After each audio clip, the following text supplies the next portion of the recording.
ନମସ୍କାର ସମସ୍ତଙ୍କୁ ଶୁଭ ସକାଳ। ଚାଲନ୍ତୁ ନଜର ପକାଇ ନେବା ଆଜିର ମୁଖ୍ୟ ଖବରଗୁଡ଼ିକ ଉପରେ।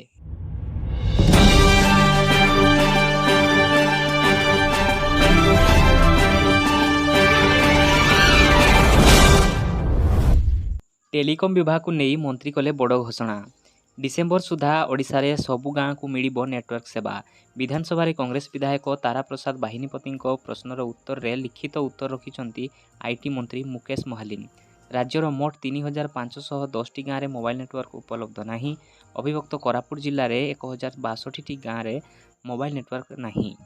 ସମସ୍ତ ଗାଁକୁ ମୋବାଇଲ ନେଟୱାର୍କ ଯୋଗାଇ ଦେବା ପାଇଁ ଜିଲ୍ଲାର ସମସ୍ତ ମୋବାଇଲ ଟାୱାରକୁ ଚଳିତ ବର୍ଷ ଡିସେମ୍ବର ସୁଦ୍ଧା ପୂର୍ଣ୍ଣ କାର୍ଯ୍ୟକ୍ଷମ କରାଯିବ ବୋଲି ମନ୍ତ୍ରୀ ଶ୍ରୀ ମୁକେଶ ମହାଲିନ କହିଛନ୍ତି। ପରବର୍ତ୍ତୀ ଖବର, ପ୍ରଧାନମନ୍ତ୍ରୀ କୃଷକଙ୍କୁ ଦେବେ 7ଟି ବଡ଼ ଉପହାର।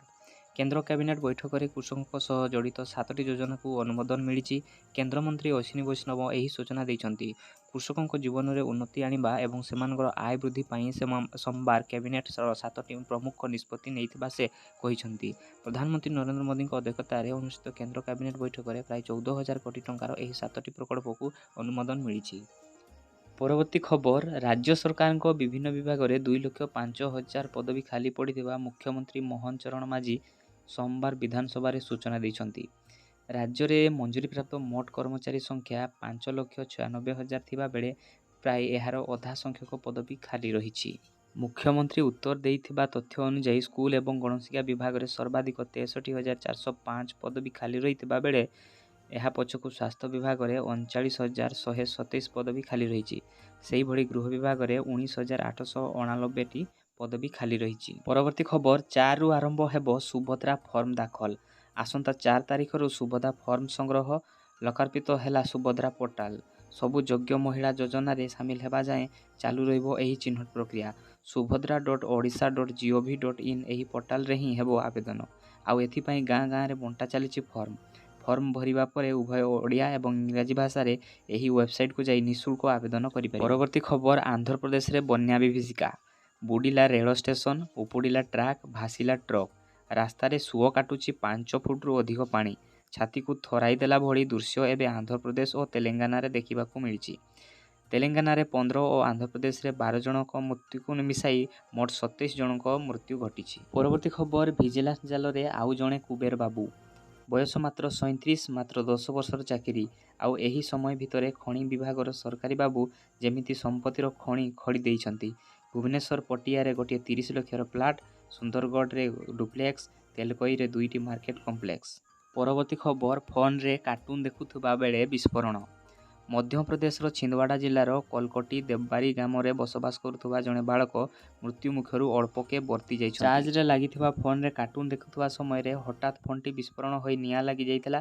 ଏହି ବିସ୍ଫୋରଣରେ 2 ବାଳକ ଗୁରୁତର ଆହତ ହୋଇଯାଇଥିଲେ। ପାଖ ପଡ଼ିଶାରେ ଥିବା ଲୋକ ବିସ୍ଫୋରଣ ଶବ୍ଦ ଶୁଣି ଧାଇଁ ଆସିଲା ବେଳକୁ 2 ବାଳକ ଗୁରୁତର ଅବସ୍ଥାରେ ଥିଲେ ଏବଂ ତାଙ୍କୁ ଡାକ୍ତରଖାନାରେ ଭର୍ତ୍ତି କରାଯାଇଛି। ଖବର, ବିଦା ହେବେ ବାଂଲାଦେଶୀ।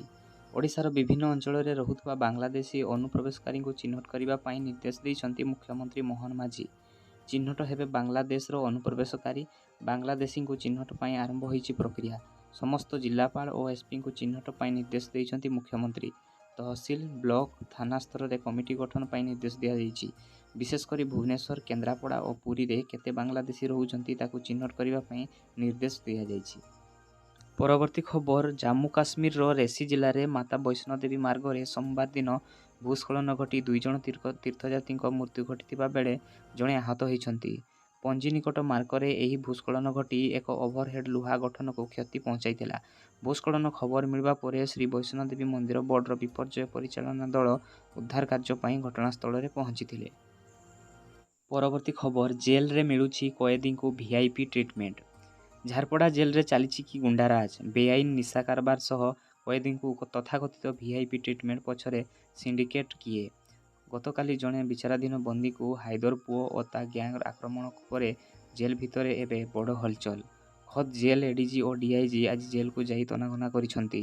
ଜେଲ ୱାର୍ଡନଙ୍କ ଠାରୁ ଆରମ୍ଭ କରି ସୁପରିଟେଣ୍ଡେଣ୍ଟ ଯାଏଁ ପଚରା ଉଚରା କରୁଥିବା ବେଳେ କାଲି ଆକ୍ରମଣର ଶିକାର ସୌମ୍ୟକାନ୍ତ ମହାନ୍ତିଙ୍କ ହାତଲେଖା ଚିଠିକୁ ନେଇ ବଢ଼ିଛି ଏବେ ଚିନ୍ତା। ତେବେ ଦର୍ଶକ ବନ୍ଧୁ, ଆଜିର ଭିଡ଼ିଓଟି ଆପଣଙ୍କୁ କେମିତି ଲାଗିଲା କମେଣ୍ଟ ମାଧ୍ୟମରେ ନିହାତି ଜଣାଇବେ। ଏହି ଭିଡ଼ିଓଟିକୁ ଅଧିକ ସେୟାର କରିବା ସହିତ ଚ୍ୟାନେଲଟିକୁ ସବସ୍କ୍ରାଇବ୍ କରିବେ। ପୁଣି ଦେଖା ହେବ ନୂଆ ଭିଡ଼ିଓରେ। ଧନ୍ୟବାଦ।